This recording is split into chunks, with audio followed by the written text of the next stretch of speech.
Let's see what's going on here. My hair looks crazy.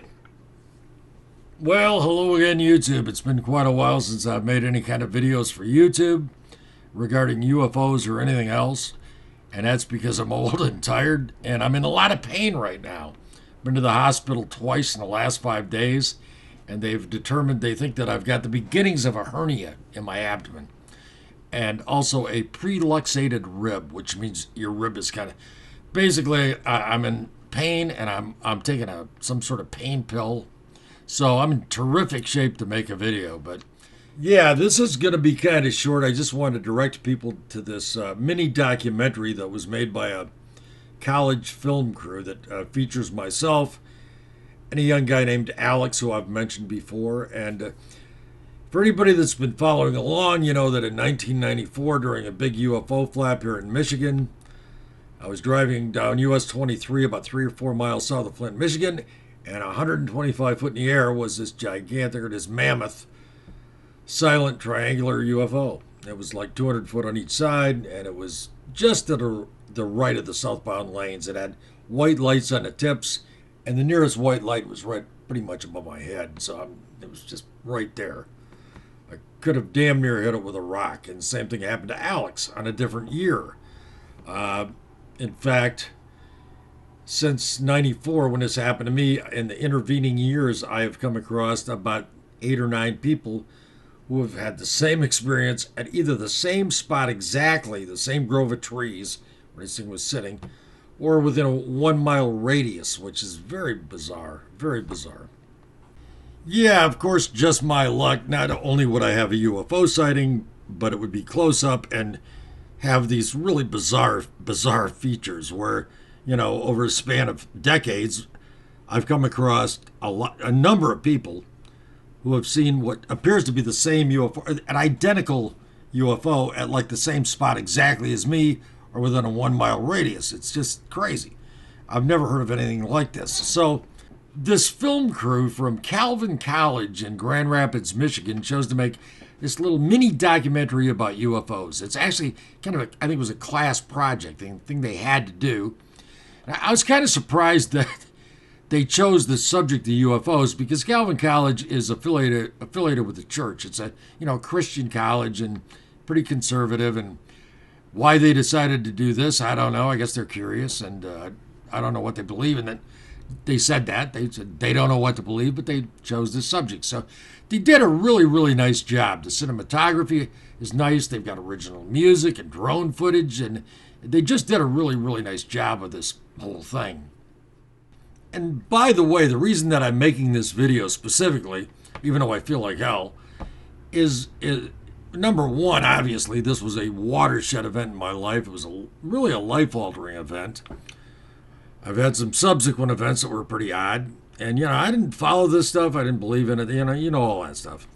But it's important to me, and I think the people that have followed my channel would like to see it. And oddly, the student director of this thing, Ian Gilbert, he has a channel where he put this video, right? The name of the channel is Ian Gilbert. And if you go on YouTube and you type Ian Gilbert, and the title of this thing is We Are Not Alone, right? If you type Ian Gilbert, We Are Not Alone, this thing does not come up. It is unsearchable. You will never find this video. Why that is, I don't know. But yeah, man, I went through like 12 pages of search results, and I'm like, it's just not there. It's there on YouTube, but you can't find it. So I wanted to make this video and put a link in the description because I don't think you can put a link in a comment. So therefore, this video. Couple of super quick thoughts on the documentary. A couple of things.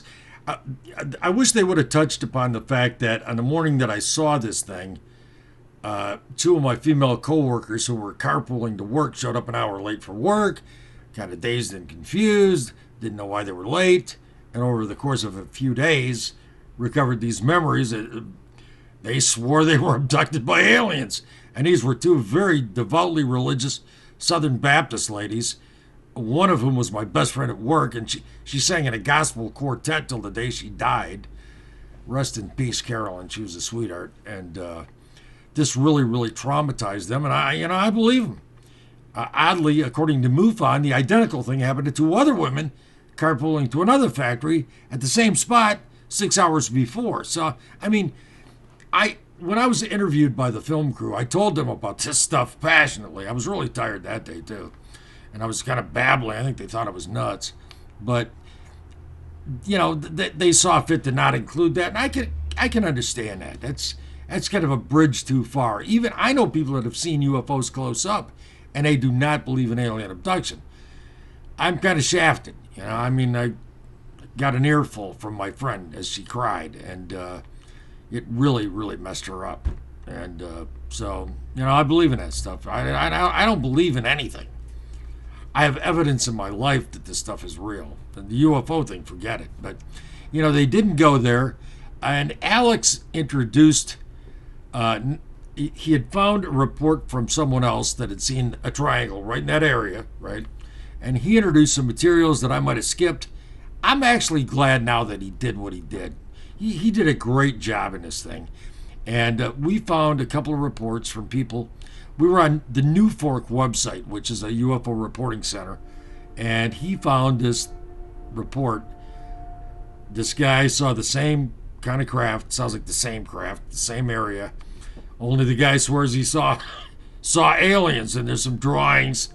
It's pretty far out, but I don't think the guy made it up. I really don't. As crazy as it sounds, I kind of advised Alex that we should not be showing people this stuff, but I think he did the right thing.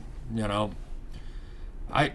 that I don't know that person. I don't know that what he drew is.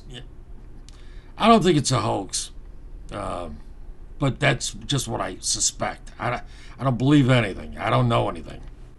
So there'll be a link in the description so you can go watch that little mini documentary if you want to. With that, I'm out of here. Peace, love, be kind to each other, try to be understanding. There's a lot of grief and loss and pain on this planet right now, and it really kind of sucks. And I've never been religious, but, pray or hope or meditate or whatever you do. Let's all wish for a kinder, gentler, more peaceful earth, huh? I think that would be a good thing. So with that, I'm out of here. If I'm just and hope for me to live another 3.5 weeks so I can say at least that I made it to 73. I think I'll make it. So thanks for stopping by.